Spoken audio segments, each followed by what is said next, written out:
All right, so now you have Future Cloud open and you want to start playing around in the classroom. How do you do that without a registered student to enter the classroom with that green button? Very simple. All you have to do is go to Temporary Classroom right up here. So when you click that, it's going to give you this little space that says Classroom Code. And with your login credentials that you were given, the first and last name put together with no space and your password of 1234567 8, you will have also gotten a 4-digit code.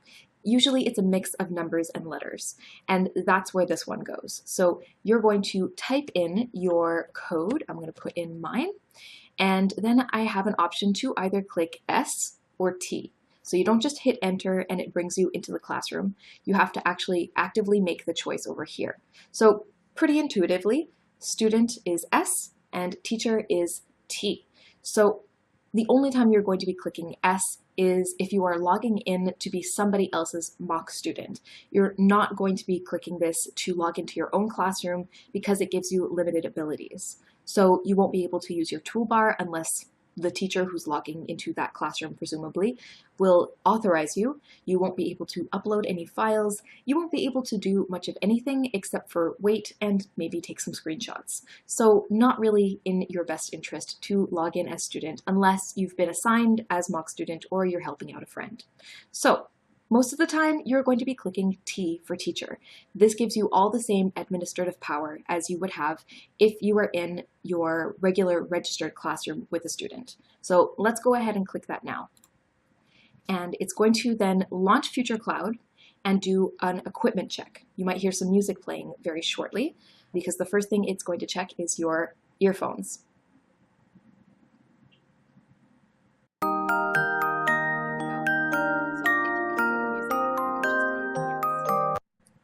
And then it's going to do a microphone test. As long as you can see that green bar moving, you know that your microphone is working correctly.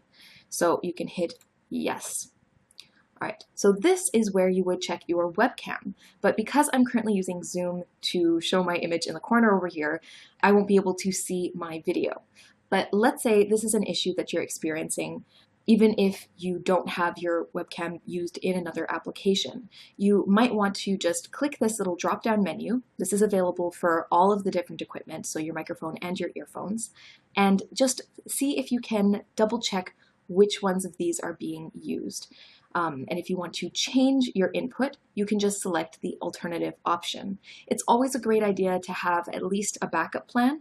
Mine happens to be built in either my HP webcam for my computer or this Logitech webcam that I'm currently using to record this particular video. But if you have another option, it's always great just in case anything happens in the classroom or beforehand that maybe it's not being registered. So that would be that. You just hit that drop-down menu for anything.